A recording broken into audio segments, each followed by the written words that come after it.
Wyoming is the only state in the country that doesn't participate in the Federal Juvenile Justice and Delinquency Prevention Act. That act has been in place for 35 years, and it set very, very minimum standards for states.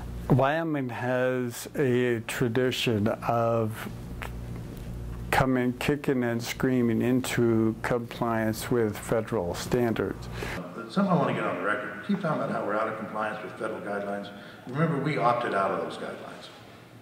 So we had issued, we're not complying with them, but we opted out. So we're not in non-compliance, we just didn't bother to start.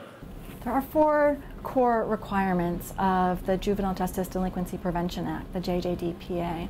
I will try to briefly summarize them. The first is that states must take a serious look at their disproportionate minority contact. They didn't think I spoke English for some reason, so it took me 3 hours to get booked in because they thought I didn't speak English. They didn't bother asking me. So the disproportionate number of minority youth who are coming into contact with the system. I went into the circuit court not too long ago for my own MIP, and well, they had these like 18 inmates come in, and all they had was like MIPs, and they were shackled, and like they treat them like crap. They must deinstitutionalize status offenders. So status offenders are, again, young people who have committed non-criminal offenses. In Wyoming, it is a criminal offense for a child to possess alcohol.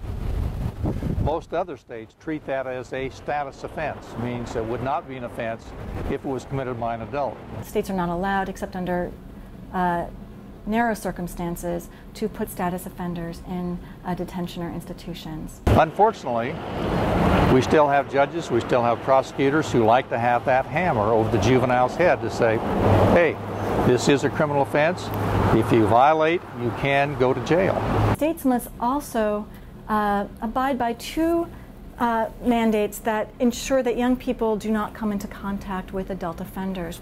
The other cells around me were the same thing of, older people, way older than me. We know that the public does not like putting kids in adult jails, and that polls at 80–90% every single time we poll, no matter where we poll, no matter where in the country. To me, the real issue is that by not coming into compliance, it means that we are not treating children the way we should.